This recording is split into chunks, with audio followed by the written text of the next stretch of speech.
2, 1. Bom dia, boa tarde, boa noite, dependendo do momento em que você estiver nos assistindo. Antes de tudo, obrigado pela sua atenção. Sua atenção é muito importante para nós. E nós esperamos retribuir com uma boa conversa aqui, porque hoje o assunto é livro, mercado editorial, literatura e muita história para contar. E para isso, nós estamos aqui com um convidado muito especial, que é o Pedro Cadina, o escritor Pedro Cadina. Tudo bom, Pedro? Como vai? Tudo bom, Araújo? Como é que vai? Tudo em paz? Tudo tranquilo? Tudo bom, Lucas? Tudo bem, Pedro? Tudo bom? Muito obrigado pelo convite. E espero que nós possamos ter um bom papo aqui e que todos que estejam nos assistindo possam se divertir com essa nossa conversa.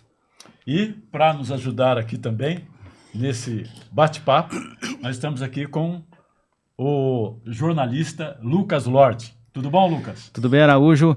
Bom dia, boa tarde, boa noite, dependendo do horário que você estiver assistindo.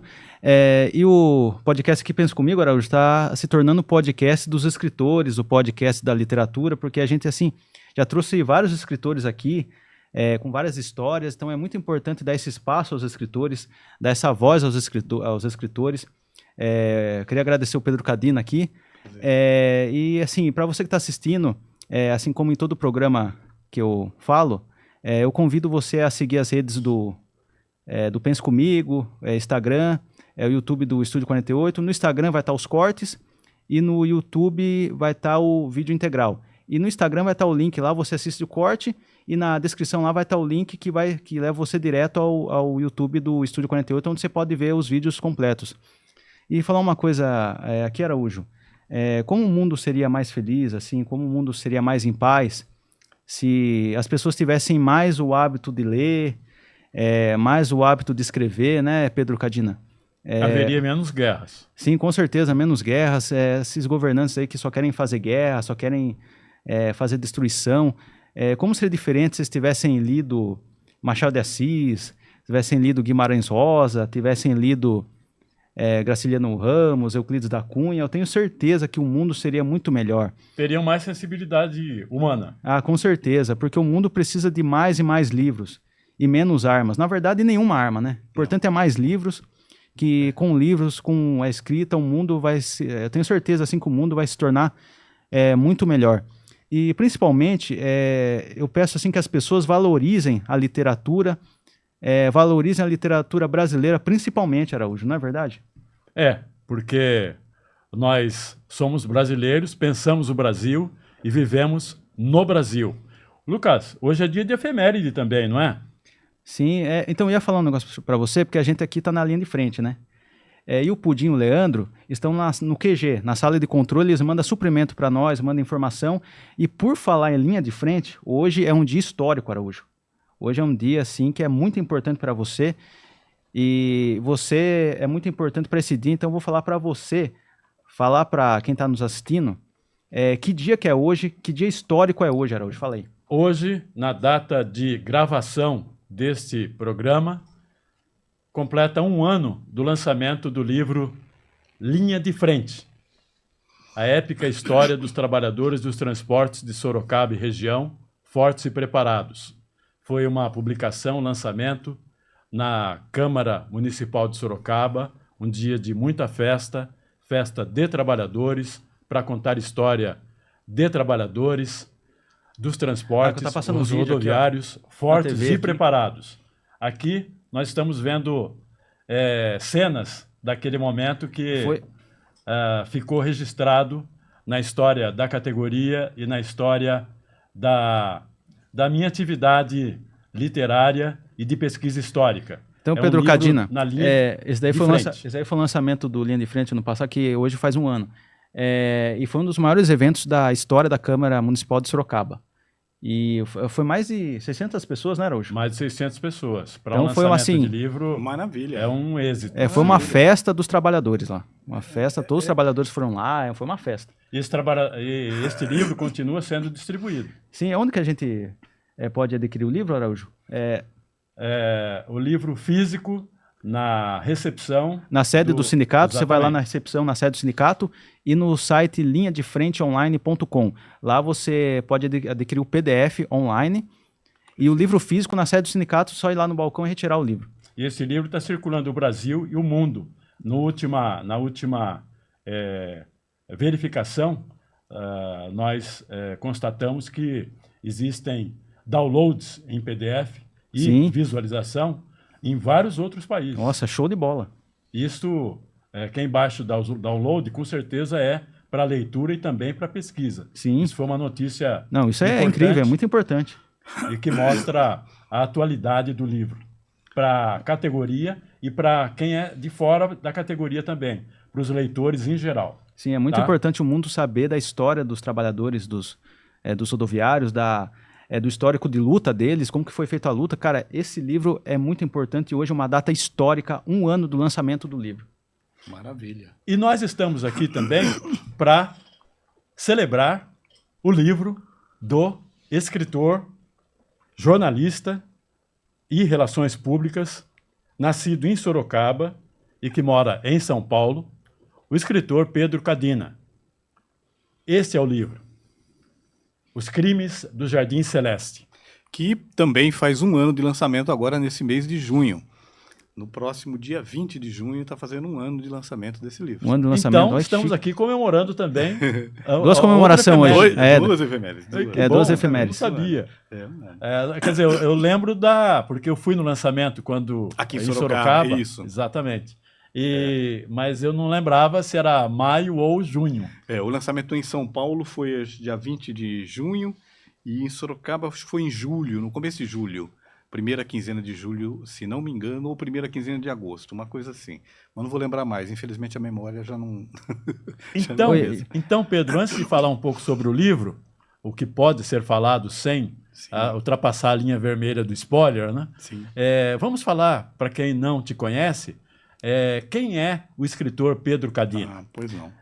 Desculpa, Pois só não, fazer um Lucas. comentário da capa. Eu achei muito bonita essa capa, essa caveira, essas cores, vermelho e laranja. eu Cara, gostei que muito capa também. bonita, Pedro. Essa capa é ótima. Nós estamos Cara, escrevendo... a arte da capa. A capa e o projeto gráfico está sendo inscrito em alguns prêmios, Aqui porque a gente você acha que mostra ela o livro pode... para essa câmera. A gente acha que essa capa e esse projeto gráfico podem ganhar prêmios mesmo. Porque ficou muito bom. Nossa, ficou bom mesmo. Cuidado da editora, um capista. Eu acho que depois a gente pode falar um pouquinho só da capa, que merece. Uhum. Né? Sim. Mas, Araújo, então, como você mesmo disse, eu sou nascido em Sorocaba e muito cedo me mudei para São Paulo. Meu pai se moveu para lá, minha família se moveu para lá, porque meu pai foi trabalhar na indústria automobilística, em São Caetano do Sul. E ali em São Caetano eu passei 18 anos,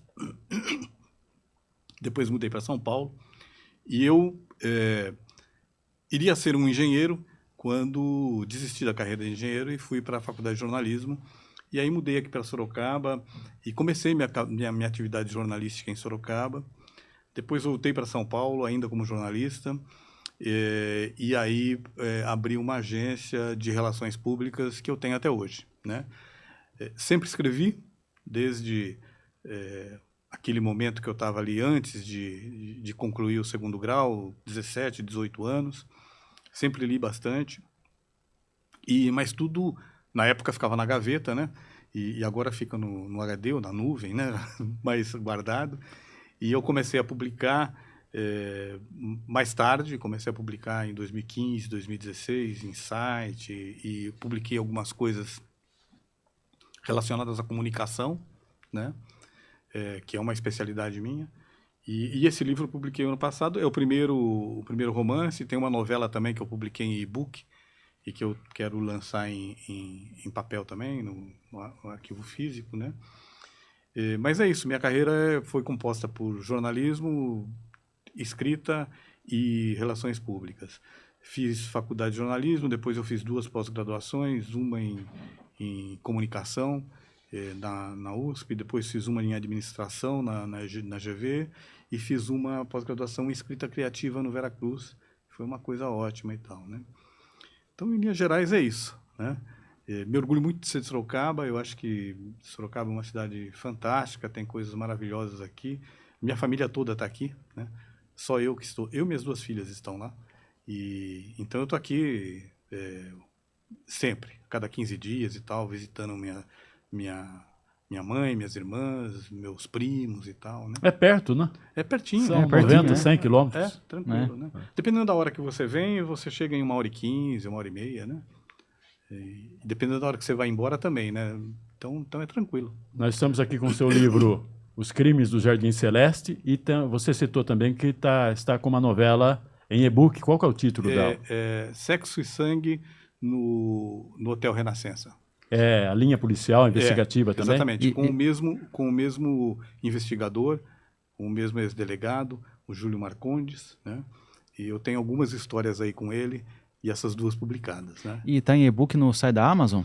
Ele estava na Amazon, eu resolvi tirar da Amazon, ele não está mais na Amazon porque eu gostaria de publicar ele físico e eu não tinha tempo para me dedicar a ele, né? Você sabe, né, Araújo, você lança um livro, quando você lançou é o começo de um outro momento para você ir para o livro, né? Então você precisa se dedicar. Então eu falei, Momento intenso, empolgante, que exige tempo. Exige tempo, exige Assim, dedicação, né? Então, e esse e-book é uma novela, esse aqui é um romance. Exatamente. Qual que é a diferença de escrever uma novela e um romance? Um é mais trabalhoso que o outro, precisa de mais tempo, mais pesquisa? Qual que é a diferença de escrever uma novela e escrever um romance? Pois é, para escrever tem uma diferença enorme, porque o romance você constrói um mundo, né, em torno dos personagens, com cenário, época, linha de tempo, personagens, trama, enredo, né? Então o romance tem várias histórias e conflitos que se entrelaçam, né? A novela, ela tem, vamos dizer assim, se um romance tem 7, 8 histórias paralelas, uma novela, no meu entender, no meu humilde entender, deve conter duas ou 3 histórias paralelas somente. Um número de personagens mais reduzido, um tamanho menor, exige uma pesquisa menor também, né? Porque um romance, quando você vai escrever, se você tem 7 tramas, você vai ter que fazer pesquisa para essas 7 tramas, né? Se você tem 10 personagens, você vai ter que fazer pesquisa para desenvolver esses 10 personagens. Numa novela, você tem um número de personagens mais reduzido e tramas mais reduzidas também, né? E também então é isso que faz a diferença. E também tem que fazer falas também de cada personagem, né? Isso dá um trabalho bastante trabalhoso, né? Bastante trabalhoso. Quer dizer, cada personagem... Outro dia eu li uma entrevista do Inácio Loyola Brandão, né? Falando de um crítico literário muito importante, que eu não vou lembrar o nome agora, essas coisas acontecem depois de alguma idade, né? Mas ele estava falando que esse crítico literário, ele era amigo Otto Maria Carpo? Não. Wilson Martins? Não, foi antes. Antônio Cândido? Antônio Cândido. Antônio Cândido, grande crítico, né? Uma aula e tal. E ele estava dizendo o seguinte, que ele era amigo do filho do Antônio Cândido. Então ele escreveu o primeiro livro dele e entregou para esse filho, aliás, foi uma crônica dele. Entregou para esse amigo dele, e o amigo levou para o Antônio Cândido ler, e o Antônio Cândido fez o seguinte comentário: puxa, todos os personagens são bem parecidos ou iguais, né? E ele achou que esse comentário fosse um comentário elogioso, né? E ficou feliz. Depois, e aí o amigo dele falou assim para ele: não, você não entendeu. O que meu pai está falando é que isso é um erro. Você tem que ter personagens diferentes, né? E quando você tem personagens diferentes, Lucas, aí sim você constrói falas diferentes. Sim. Então, cada personagem tem não só a sua história, como a sua própria fala, o seu jeito de falar, né? E você tem que ter essas diferenças, porque as pessoas são iguais, né? Não são iguais, não é? Você fala de um jeito... Nem na família. O Araújo, nem na família. Não tem um sotaque de um jeito. Nem os gêmeos, né? Nem os gêmeos. Então, os personagens são assim também. Sim. E proporciona o nascimento, a geração de conflitos, né? As diferenças geram os conflitos. Exatamente, O conflito são os personagens, né? São os personagens que têm pontos de vista diferentes. O conflito acaba se tornando o centro da história. O conflito é o principal, senão pelo menos desse tipo de literatura, né? Que é de ficção, que é o suspense, o policial, o thriller, o conflito é o centro disso tudo, né? Então vamos aos crimes do Jardim Celeste. E o protagonista, o detetive / investigador Júlio Marcondes. Júlio Marcondes. O que você pode contar sem, eu repito, ultrapassar a linha do spoiler? Então, essa história é a história de um ex-delegado, né, que está já cansado, não quer mais viver a vida de perseguição a bandidos, a convivência com a criminalidade. Então ele decide se retirar e ir para uma posição mais tranquila de segurança em um hotel. E até que eu apareço na vida dele, certo? E falo, Júlio Marcondes, não é isso não. E o que acontece é que ele tem um filho que é paraplégico e que está precisando de uma cirurgia urgente. E ele, então, reaparece um colega dele, um conhecido dele, que vem lhe fazer uma proposta para recuperar um envelope e quer pagar para ele um dinheiro fantástico para ele recuperar esse envelope que sumiu, né? Quando um outro personagem foi assassinado. Então, ele não quer fazer esse trabalho, né? Mas em função da situação do filho e das condições financeiras dele, que estão com as contas bancárias, né, estouradas. Dívidas e etc. E a ex-mulher também. Está lascado ele. Está lascado, está enrolado. Está no fio da navalha. Está no pau da viola. E aí ele decide aceitar e vai investigar, vai procurar o envelope, que a princípio parece uma tarefa fácil, né? Mas aí ele vai se deparar com uma série de outros problemas, inclusive descobrir que ele está metido com uma quadrilha que ele não esperava estar e nem era o lugar que ele queria estar, né? Uhum. E no meio disso tudo tem o filho dele com uma dificuldade enorme, paraplégico, né? Sofreu um acidente com arma. Essa é uma discussão que está no livro, né? Essa questão das armas e do paraplégico e do acidente com arma. Tem a ex-mulher dele também, que puxando para um lado, para outro. Tem um amigo dele com um tremendo problema com a namorada e ele se sente no dever e na obrigação de ajudar esse amigo, que é um nerd, que ao mesmo tempo ajuda ele também nas investigações. E tem um reencontro com uma mulher que causa um rebuliço na vida dele, né? Uma mulher do passado que causa um rebuliço na vida. Então é isso. Não dei spoiler, eu acho, né? E todas essas pontas aí geram ramificações para várias histórias, né? Várias histórias que ele vive simultaneamente e em pouco tempo, acredito que, pelo que eu lembro, eu li, pessoal, recomendo demais. Envolvente, emocionante, intrigante. Obrigado. São as palavras. E cada história acontece tudo ao mesmo, como se estivesse tudo acontecendo ao mesmo tempo agora. Sim. Ou seja, ele está envolvido com histórias, inclusive de alto risco, Isso. E tudo ao mesmo tempo agora, e como que isso vai se desencadear. Ou seja, a habilidade do autor em também desenvolver essas tramas de uma forma fluente e que acontecem tudo ao mesmo tempo é um desafio de criatividade. Desafio enorme. É o que eu estava falando para o Lucas, né? A gente tem uma situação em que cada personagem tem sua história. Né? Então estamos aqui os três conversando nesse podcast, mas cada um de nós tem seus dramas, né? Os dramas do Araújo, do Lucas, do Pedro, e é um pouco isso que eu tento colocar no livro. Quer dizer, ele está lá tentando salvar o filho, mas com dramas, né, pessoais, e as pessoas que estão com ele com dramas também. E eu acho que é isso que faz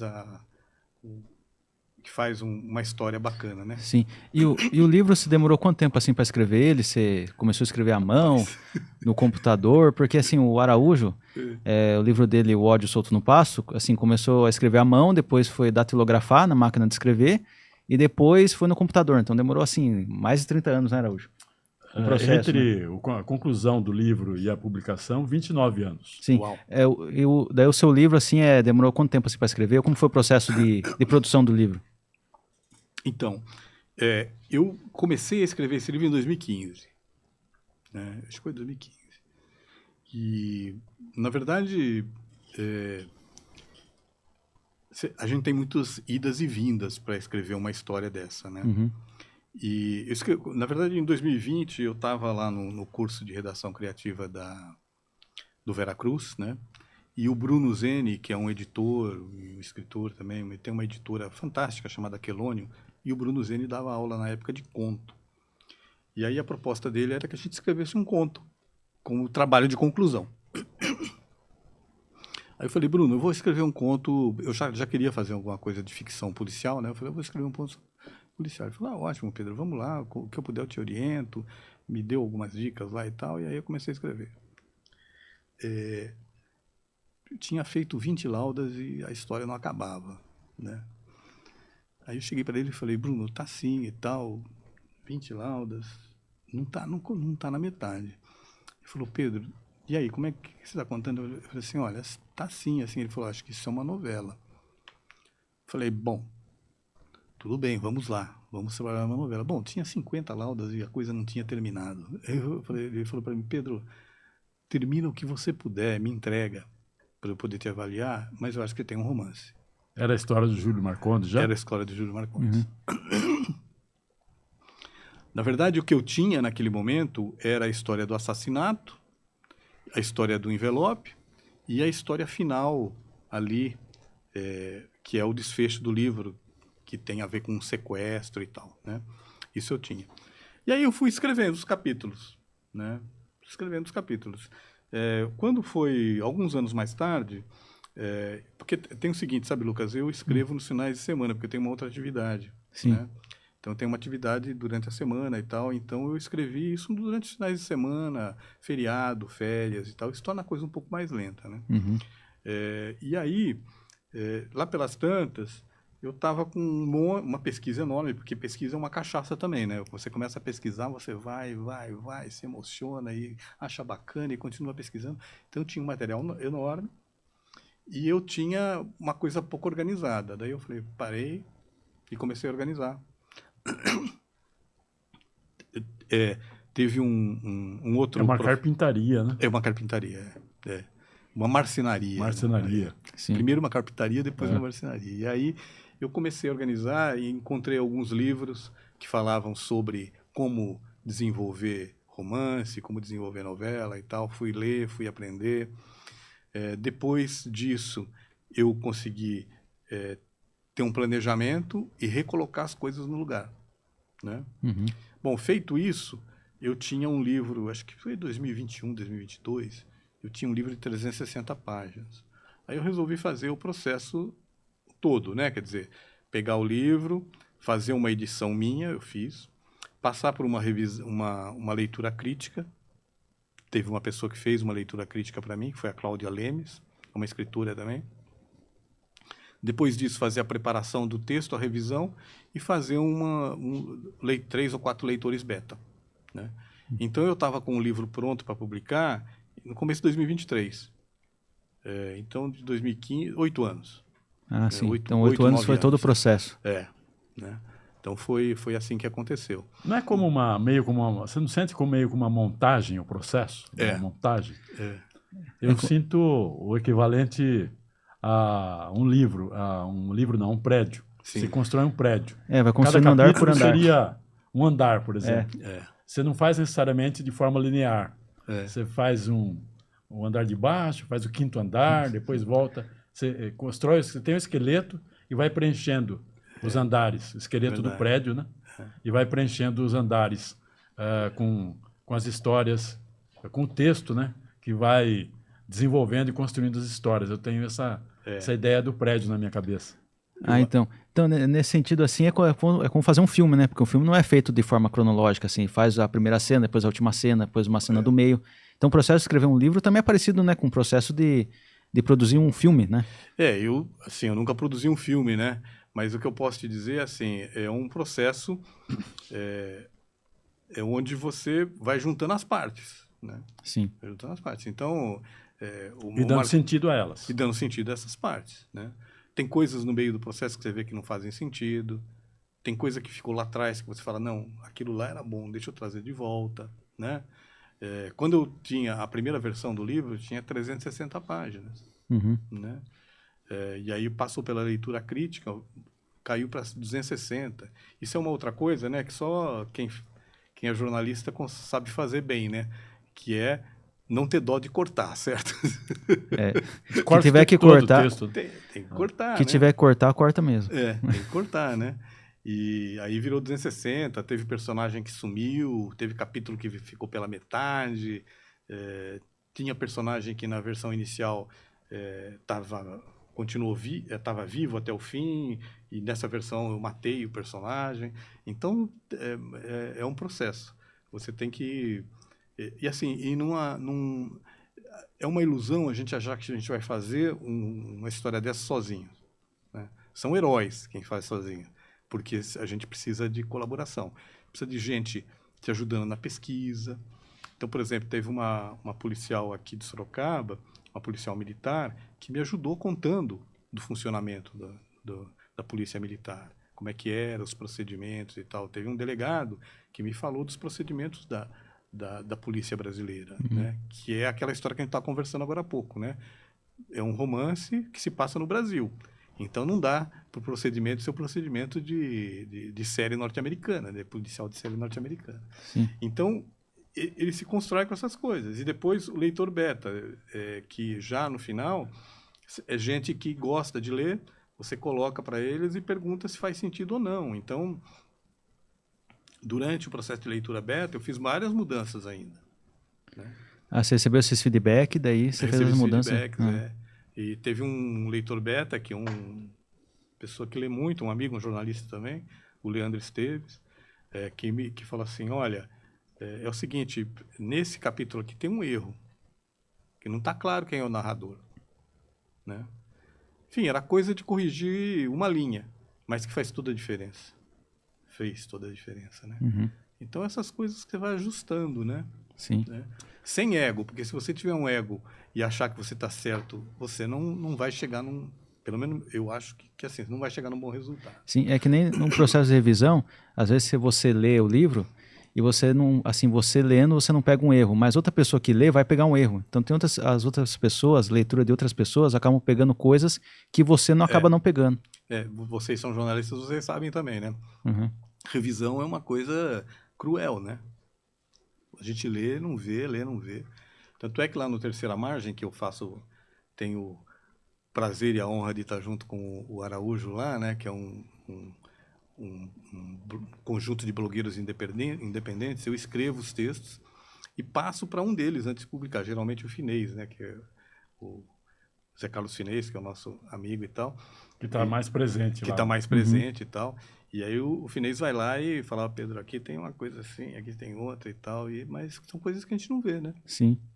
Por falar nisso, uma curiosidade na narrativa desse livro. Tem um momento em que 2 capítulos, já quase no fim, você surpreende o leitor mudando a voz narrativa. Exatamente.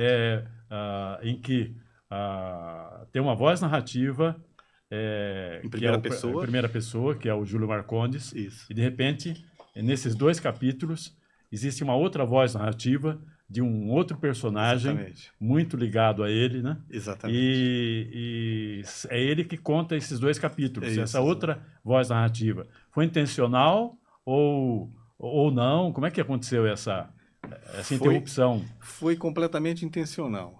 E foi aí que esse meu amigo identificou o erro, porque não estava claro. Porque as 2 narrativas, né, toda a narrativa é em primeira pessoa. E aí chega num momento que quem narra muda.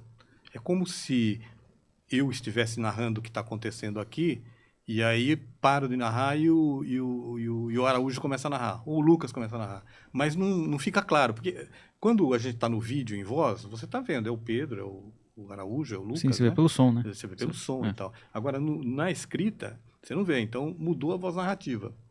Né? Era um personagem que estava narrando e passou a ser o outro. E assim, por que eu mudei?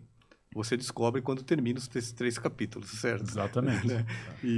Então antes você não avisa que mudou, você só mostra que mudou. Não, eu aviso que mudou. Você avisa. Aviso que mudei para saber. Ele fica bem claro, fica bem claro. Percebe. Isso, exatamente. Sim. E aí ele se pergunta por quê na hora. É legal, que dá um alerta ao leitor, entendeu? Fala, opa, tem um negócio diferente não aqui. é mais o Marcondes que está narrando. O que aconteceu? Né? Você muda na forma da escrita, que a pessoa já percebe que é outro narrador, na forma da escrita. Exatamente. Você imagina até o que pode... O destino que a narrativa pode ter dado ao Marcondes. Exatamente. Mas depois você se surpreende também. Exatamente. Imagina quem está lendo fica meio que em suspense, né? Porque estava com o narrador, agora mudou outro, a pessoa pergunta, nossa, por que mudou? O que será que está acontecendo? Será que vai acontecer alguma coisa? Depois no outro muda outro. É intrigante. Então é meio assim, nossa... Então, a pessoa fica... foi bem... E isso foi uma coisa que eu decidi no finalzinho. Né? No finalzinho, assim. Porque eu falei assim, poxa vida, como é que eu vou narrar esse fato que acontece nesse momento aqui, né? Eu falei, acho que não é legal que é um momento crucial, né? É um momento crucial. Crucial do livro. Eu falei assim, acho que não é legal o Júlio Marcondes narrar. Eu vou colocar uma outra pessoa narrar. É inovador também. Sim, inovador também. E de risco, né? Toda inovação incute risco, né? Pode dar certo ou não. Nesse caso, deu certíssimo. Eu adorei. Eu também acho que deu certo. Isso, vamos esperar que o público também fale, né? Outra questão também, sempre com cuidado de não dar spoiler, mas para mostrar ao potencial leitor desse livro, o potencial dele abrangente e multifacetado, ao mesmo tempo que é uma história, assim, na tradição da literatura policial, sim, ela também dialoga com questões fundamentais da realidade brasileira, que são a corrupção, a justiça, os preconceitos, sim, as classes sociais. Isso. Né? Você pensou nisso ou o andamento da história levou a essas questões? O Araújo, é o seguinte, uma coisa que sempre me incomodou na ficção policial, é aquela ficção que é o crime pelo crime. Né? Que acontece? Vamos ver, sei lá, o cara vai e mata a mulher de ciúme. E aí o delegado vai investigar e descobre que era um ciúme. Né? Tudo bem, esse enredo funciona, sei lá, tinha um triângulo amoroso e tal. Mas isso me incomoda um pouco, sabe? Eu sempre faço questão de tentar abarcar um pouco o que acontece por trás dos crimes, né? O que está... Assim, o motivo que levou. O motivo que levou e o entorno, né? Quer dizer, a minha vida, né, mostra que tem um entorno que é muito importante. Então, é esse entorno, né? E que vem na tradição do Dashiell Hammett, né? Que vem na tradição de outros escritores que colocam esse entorno, né? Colocam esse mundo e tentam não ser um discurso a favor ou contra, mas tentam mostrar, né, a realidade que acontece. Então, por exemplo, tem uma discussão sobre preconceito, que você falou muito bem, né? Tem uma discussão sobre paraplégico, tem uma discussão sobre justiça, quer dizer, quem é que faz justiça e como é que se faz, né? Tem um episódio com discussão sobre arma, quer dizer, esse acidente com arma que acontece com o menino, afinal, por que acontece, né? Tem uma discussão sobre uma questão policial hoje em dia, que é achar que o policial pode ir e matar e alegar estrito cumprimento do dever, né? E que é uma coisa muito polêmica. Eu identifico lá até uma questão filosófica / histórica. Sim. No que diz respeito ao passado que volta e se faz presente. Sim. Numa relação afetiva do Júlio Marcondes. Sim. O passado que se faz presente trazendo problemas que ele tem que resolver, impasses que ele tem que resolver. Exatamente. Porque, então, aí, assim, né, o legal é você discutir essas coisas que estão colocadas na sociedade, mas como é que isso acontece no dia a dia das pessoas. Uhum. Não é verdade? Né? Então, por exemplo, o acidente com arma, o que ele faz com a vida de uma pessoa que sofreu esse acidente? Transforma num paraplégico, tem esses problemas. A questão do casamento do Marcondes, por exemplo, no passado e no presente, como é que aquele passado se reflete no casamento dele hoje, né? Então, essas questões pessoais do dia a dia, porque no final do dia, né, a gente fala assim, bom, tem a questão do preconceito, né? Preconceito de cor, de raça, de gênero e tal. Tem todos esses preconceitos. Mas como é que esses preconceitos se refletem no seu dia a dia? Não é? Então é isso que eu acho que é legal contar, né? E essa explicação assim do que levou o personagem a fazer tal ação, a levar tal fato, assim, ajuda também a identificar, a gente assim, se identificar mais com o personagem, né? Para entender os motivos dele, para entender o porquê que ele fez isso. Se ele fez tal coisa, assim, e não mostra o que levou ele a fazer aquilo, mostra assim, ele é vilão e já era. Mas não mostra por que ele se tornou vilão. E daí você pode até entender os motivos dele ou não, entendeu? Então acho que é muito importante. Eu até tenho uma história assim, de um jogo que eu joguei, que assim, se divide em duas histórias. Daí tem a vilã, que ele mostra assim, uma vilã, e depois você passa a jogar com a vilã e entender os motivos dela que levou ela a fazer tal ato que fez com que ela se tornasse uma vilã, assim. Sim. Mas você joga com ela para você entender os motivos dela. Sim. Então, eu acho isso muito importante, assim, para você entender os dois lados. Para você não apenas, a pessoa fez isso, é isso. Não, você entender o macro, você entender o porquê que ela fez aquilo. Isso é muito importante porque enriquece a história. Isso enriquece muito. Legal você tocar nisso, viu, Lucas? Porque tem um personagem que é um personagem que é quase um vilão. É um antagonista, é um vilão. Sim. Né, no Marcondes. E que eles têm uma origem muito parecida, os dois. Né? Que na juventude tomavam uísque juntos e tal, né? Uhum. Mas um foi por um caminho e outro por outro, né? Quer dizer, e o vilão também, a não ser aqueles vilões caricatos, né? E que alguns são ótimos, né? Uhum. Eles não são só mal, né? Sim. Então, eu não gosto muito do vilão que é só mal, né? O vilão tem que ter alguma coisa ali que seja bom. E tem que ter os motivos, né? Porque se você não mostrar os motivos, a coisa fica meio caricata, né? Porque você está falando, eu estou pensando o seguinte, existe o crime, mas existe quem fez o crime, que é humano e está relacionado a outras pessoas. Essas pessoas vivem, sofrem e testemunham coisas, e cada um desses itens juntados leva e explica a relação com o crime acontecido. Então, o livro que mostra o que está além do crime, ele aprofunda e mostra ao leitor coisas que vão além do quem matou. Muitas vezes, na literatura policial, o leitor vai ao livro procurando quem matou e as pistas que levam a quem matou. Sim. Mas, além disso, o autor leva o leitor a se aprofundar nessa superfície, como se o livro fosse a ponta do iceberg. E existe o grande iceberg submerso, que são as razões que levaram a esse crime. Uhum. Eu estou pensando nisso porque o livro que eu estou para publicar, está vindo aí, o nome dele é Um Brinde ao Nada. Ele tem justamente essa estrutura. Tem o crime, que é o centro do livro, mas tem as questões que levaram a esse crime e que são tão ou mais importantes do que o crime em si. Sem dúvida. Por que ou mais importantes? Porque se essas razões, ou algumas delas, tivessem sido contidas antes, esse crime possivelmente não teria acontecido. Lembro de um detalhe do seu livro. Se o acidente que levou ao estado paraplégico do Júlio Marcondes... Do filho do Júlio. Do filho do Júlio Marcondes. Isso. Não tivesse acontecido, ele poderia não ter se metido, né, em toda essa história. Exatamente. Você entendeu? Sim. Exatamente.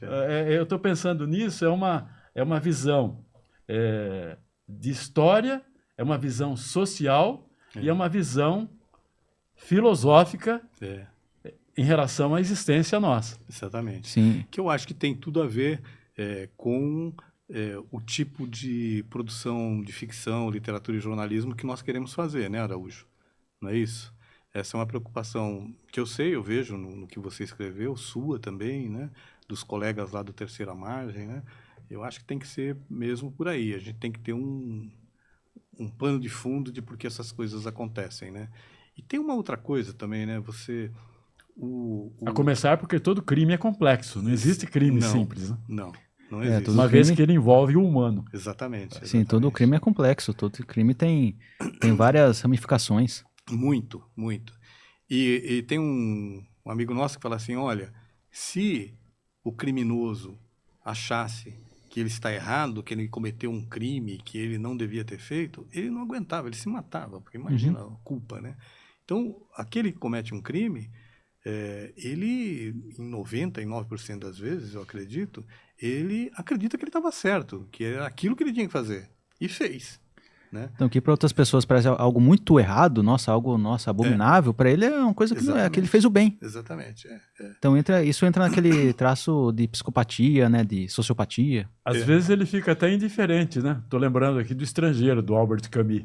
Ele comete um crime, mas... E daí? Ele não muda nem... Até o julgamento ele não muda. Ele está indiferente, por isso que é o Estrangeiro. Porque eu acho que assim, porque a moral dele, a ética dele é outra, é diferente, né? É outra moral, é outra ética, é outro jeito de pensar, e aí por isso é como você bem citou aqui, o Camus, né? E quando a gente olha, por exemplo, para essas organizações criminosas, né?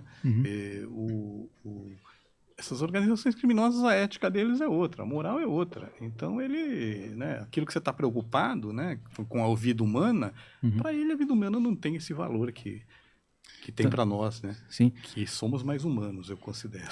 Por isso, às vezes a gente acha estranho quantas pessoas cometendo crimes assim levam a vida ao cotidiano normal.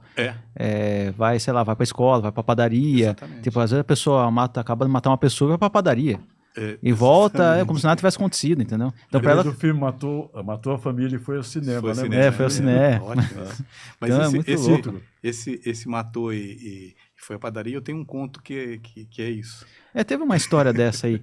Eu não publiquei ainda. Uma vez eu vi um crime assim, eu não sei, o cara acho que matou, acho que, sei lá, não sei quantas pessoas, a família, uma coisa assim, foi um crime bem bárbaro. Sim. E ele foi pra padaria, assim, aí voltou. Foi tomar um café depois, e tal.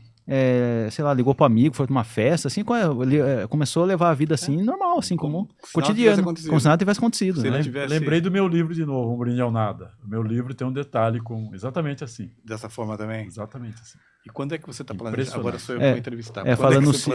Falando no Brinde ao Nada, tá para chegar. Domingo passado, a editora cadastrou o livro em 2 plataformas digitais, que são a Amazon e o Google Play. E esta semana, até a próxima semana, eu estou para receber o livro físico impresso para fazer um lançamento. Ótimo. Provavelmente em julho. Ótimo. Me avise, estarei aqui no lançamento. Divulgaremos. Espero que vocês compareçam, por favor. Sem o livro, sem o leitor, não faz sentido. Ele ganha sentido quando o leitor abre o livro. Aí ele passa a acontecer. Aí ele passa a se mover e a se fazer história. Por acaso, a propósito disso, eu pergunto uma coisa que me impressionou lendo o livro. O Júlio Marcondes, o leitor tem essa impressão de que ele existe. O autor também não teve essa impressão? Sim. Então, ele existe. É uma mágica, é uma criação fictícia, mas você se confunde. Você sabe que ele é ficção, mas você imagina que ele existe. Você, inclusive, o vê na imaginação. Talvez isso se explique o lado artístico em torno da criação literária. Você ia falar alguma coisa, Lucas? Não, pode falar, depois eu pergunto. É assim, o Araújo, vai parecer, eu sei que eu vou dizer aqui, vai parecer estranho, né, para muita gente, certo? Mas o Júlio Marcondes, para mim, ele existe. Né? Eu convivo com ele. Né? Já convivo com ele há 8 anos, 9 anos, 10 anos. Né? Tenho outras histórias com ele. Né? Então, porque eu só tenho um jeito, eu só consigo escrever de um jeito. E é desde que eu estava lá no jornal, desde quando eu comecei no jornalismo e tal, né? Eu só consigo escrever de um jeito. Eu inspiro, tudo que eu tenho para inspirar, eu tenho que conviver com a notícia, eu tenho que conviver com aquela coisa, né? Por mais que eu era de jornal diário, assim, às vezes eu convivia com a notícia durante uma tarde, mas convivia com a notícia durante uma tarde. Então eu tenho que saber quem ele é, o que ele faz, o que ele gosta, como é que ele cruza a perna, como é que ele suspira, se ele respira, como é que ele usa os braços, se ele fuma, se ele não fuma, né? Então eu tenho uma ficha do Marcondes, tá tudo ali. E eu vou usando, e algumas coisas vão mudando, mas para mim ele existe sim. E ele eu tenho uma foto dele, uma imagem dele lá nos meus arquivos, né? Ele foi baseado em um amigo meu de adolescência lá de São Caetano, que chamava Júlio também, e que foi delegado, foi baseado no Júlio. Então eu tenho tudo isso que nos ajuda a dar a impressão da existência dele, embora ele seja um personagem. Você contou esse amigo a inspiração do Eu não personagem? tive tempo de contar. Esse meu amigo faleceu em 2019, né? E foi um amigo muito próximo mesmo de adolescência, mas depois... Que pena. Depois eu me afastei um pouco dele, e eu já tinha ele como uma inspiração para fazer esse personagem, né? E quando ele faleceu, isso ficou completamente cristalino para mim. Eu falei, tanto é que ele tá nas homenagens, né?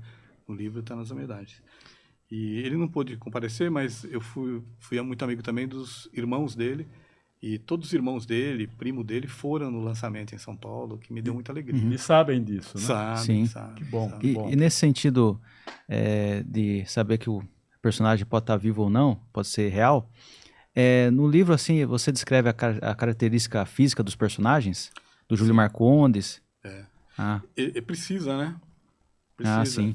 Então, eu descrevo as características físicas do Marcondes, estão lá, cabelo, peso, o que ele usa no pescoço, como é que ele fuma, né? A cor de pele dele. Então, então você já mostra para o leitor como que ele é fisicamente. Mostro. Sim. Você precisa mostrar. Eu acho assim, que você não precisa chegar em detalhes muito, ficar descrevendo muito. Porque o leitor também precisa ele imaginar um pouquinho, né? Mas você tem que dar a informação para ele não achar que o Marcondes é um oriental, por exemplo. Né? Então, sim, você tem que dar um norte para o leitor. Ele sabe a altura do Marcondes, o peso do Marcondes.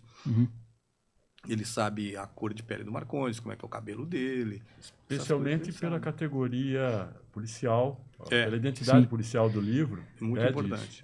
E também tem isso assim... policial, você imagina sempre pela tradição, né?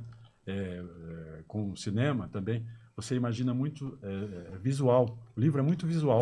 Precisa. Sim. Além das outras qualidades. Porque esse é um gênero, né, que se pretende realista, né? Então, para você ser realista, você precisa, Lucas, contar essas coisas assim de características. Sim. Existe um outro risco também de o personagem ser muito forte assim. Ele tem hora que você quer conduzi-lo a um destino e ele resiste. Ou aí você perde a definição.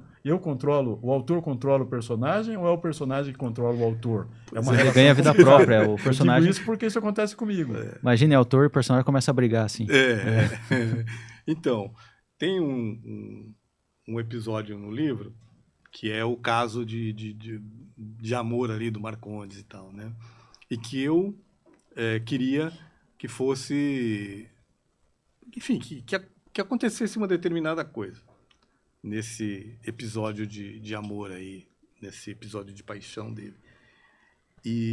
Mas estava forçado, né? Era como se o Marcondes não pudesse fazer daquele jeito que eu tinha escrito e que eu queria escrever, né? E eu voltei atrás. Falei, não, está certo, vou fazer desse jeito aqui, que é o jeito mais adequado para você. Você certamente viu ali o episódio de amor dele, você sabe ao que eu estou me referindo, né? Certo, então, aquilo ali era para ser de outro jeito. Não vou contar, é para você ler o livro e ficar sabendo. Isso. Sim. E tem algum autor assim de romance policial, algum filme policial, uma série assim que você gosta muito, que você se inspirou assim para escrever o livro? Então, tem muitos autores, né? Que eu leio muito de ficção policial, gosto muito de ler. Então, claro, tem os clássicos que são uma referência, né? O Agatha Christie, o Arthur Conan Doyle, né? O Dashiell Hammett. Esses caras são clássicos aí, o Raymond Chandler também, né? Uhum. Então são clássicos que certamente eu leio e gosto muito. E brasileiros? Então, aí assim, brasileiros também tem muitos, e aí eu gostaria de citar brasileiros vivos, né? Porque, claro que tem, você mesmo citou agora há pouco, né? O Rubem Fonseca? Rubem Fonseca, maravilhoso e tal, mas eu gosto sempre de citar os vivos, né? Para que as pessoas possam ler, possam acompanhar. Nesse sentido de romance policial, quem que é o autor brasileiro assim, mais reconhecido, né, nesse ramo, nesse nicho? Nesse momento vivo, o Rafael Montes. Rafael Montes. Rafael Montes, que é muito vendido, ele era roteirista, ainda roteirista e tal. Uhum. E ele tem coisas muito boas, a gente precisa ler, tem que ler, né? Sim. Aí tem a Cláudia Lemes. A Cláudia Lemes é uma escritora de thriller, menos conhecida que o Rafael Montes, acho que todo mundo, né? Mas a Cláudia é ótima, assim, se você tiver oportunidade, compre livros da Cláudia Lemes, você não vai se arrepender. Se você gosta de livro de ficção policial e thriller, você não vai se arrepender. O Marçal Aquino também. O Marçal Aquino é um pouco mais antigo, mas ele também faz coisas muito boas, vale a pena ser lido, né? Depois tem alguns outros, tem o Tito Prates, né? O Tito Prates, que é um especialista em Agatha Christie, ele é, assim, sem dúvida, um dos maiores conhecedores de Agatha Christie no mundo, ele é embaixador da Agatha Christie no Brasil, considerado, é um dos embaixadores da Agatha Christie, considerado pela família da Agatha Christie, né? Então tem o Tito Prates, que eu acho que vale a pena ler também, né? Enfim, tem esses daí. E aí, se você pensar nos mais antigos, né? Tem o Garcia Rosa, que é muito bom, né? Uhum. Já falecido, certo? Luiz Alfredo Garcia Rosa. Luiz Alfredo Garcia Rosa, né? Tem o Tony Bellotto também, que tem coisas muito boas, Uhum. né? Então, é por aí. E a literatura policial, ela sofreu um certo preconceito também, Muito. décadas passadas, em comparação com a literatura tradicional, né? De drama, de crônicas. Ela tinha um certo preconceito, como Pulp Fiction, né? Principalmente em relação à comparação com os Estados Unidos. Mas eu acredito que ela superou essa barreira, com a ajuda, inclusive, com a colaboração, inclusive, de escritores renomados nessa área da literatura tradicional e que valorizavam a literatura policial. Cito um deles, tem outros, mas cito um deles. Jorge Luiz Borges, o grande argentino. Nossa, né? Jorge Luiz Borges. Isso. Ele adora literatura policial. Esse é fera. Fez contos policiais, assim, que são obras-primas, né? Eu lembro de a Biblioteca em Babilônia. Sim. Biblioteca em Babilônia. Isso. Lembro de outros. Os contos do Bustos Domecq, né? Bustos Domecq. Que ele fez com Adolfo Bioy Casares, né? Adolfo Bioy Casares, exatamente. Não, então, sensacional. Olha, ótimo você tocar nisso, viu, Araújo? Porque o que acontece, essa é a minha avaliação, né? Se você vai na Europa, se você vai nos Estados Unidos e na Argentina, inclusive, vou falar da Argentina porque é dos países aqui da América Latina que eu conheço. Essa ficção de suspense, thriller, policial, ela é muito considerada, vendida, olhada, admirada, né? Você pega, por exemplo, os principais jornais do mundo, ou os principais sites do mundo, todos eles têm indicação de livros que são desse gênero, né? E aqui isso não acontece, né?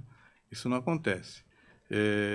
Eu tenho uma avaliação disso. Eu acho que isso não acontece porque, primeiro, o nosso mercado é pequeno, né?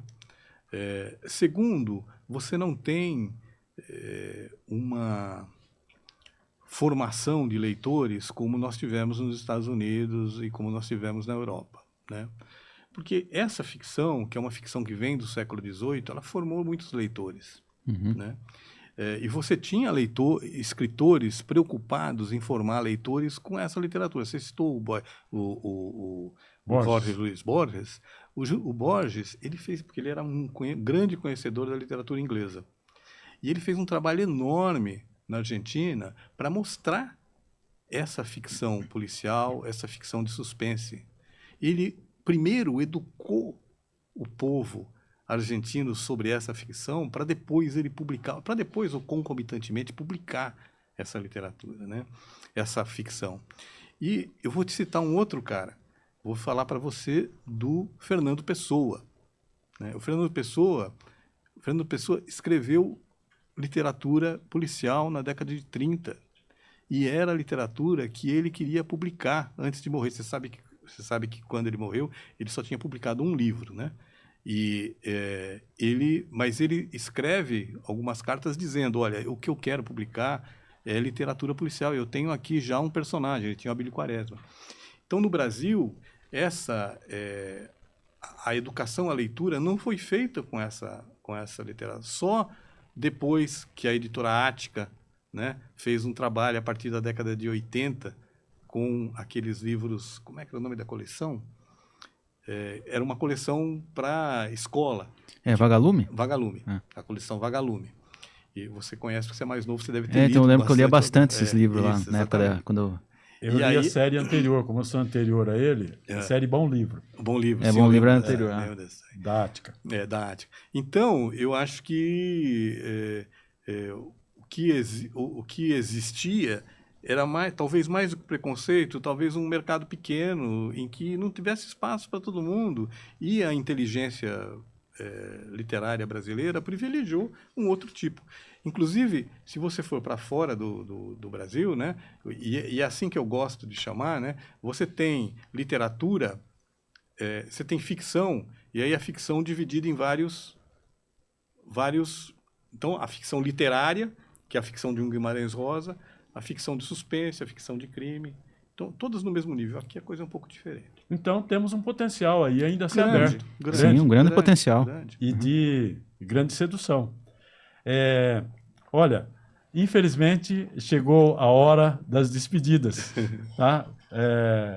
Lucas, o que você achou? Primeiro aqui, nós fechamos com o Pedro Cadina. Bom, foi uma conversa muito especial. Queria agradecer o Pedro Cadina pela presença. Agradecer a toda a equipe do Estúdio 48. E lembrando para as pessoas que estão assistindo, Instagram, Pensa Comigo, podcast Estúdio 48, estão os cortes das entrevistas, e YouTube Estúdio 48, e também no YouTube do escritor Carlos Araújo, tá os vídeos completos. Então chegue lá, curta, compartilha, comenta, ajuda a engajar o canal, que ajuda muito a gente. Então é isso. E também no canal @escritor Araújo. Então é isso, pessoal. Eu quero agradecer a audiência de todo mundo. Obrigado a todos.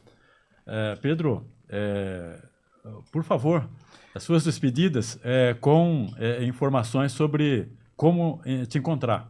Sim, pois não. Obrigado pelo convite, foi um prazer conversar com você, Lucas, um prazer conversar com o Araújo, obrigado pelo pessoal do Estúdio 48. Vocês me encontram no Instagram, Pedro Cadina, Pedro _Cadina no Instagram, tá certo? Me encontram no Facebook também, no Pedro Cadina, vocês podem me encontrar lá, e no Terceira Margem, que é o blog, no blog Safra Vermelha, no Terceira Margem. Uma dúvida, o livro pode ser encontrado aonde? O livro na editora Patuá, você pode comprar o livro no site da editora Patuá, e na Amazon ele também está disponível em e-book, inclusive. Beleza. Tá bem? Ok, eu aproveito aqui para, no fechamento deste Pense Comigo, eu estava pensando uma forma de sortear um livro. Este programa vai ao ar nesta quinta-feira, dia 5, às 18 horas. Quem primeiro fizer um comentário, pode, para ser um sorteio transparente, todo mundo vai ver lá o primeiro a comentar após as 18 horas, tem direito ao livro, a um exemplar do livro Linha de Frente, podendo ser retirado na recepção do Sindicato dos Rodoviários de Sorocaba. Ok? Fica aqui o meu muito obrigado e espero a sua atenção na próxima edição do próximo do próximo Pense Comigo aqui no podcast. Obrigado. Beleza? Fechou? Ótimo. Pô, legal, gostei, hein? Gostou?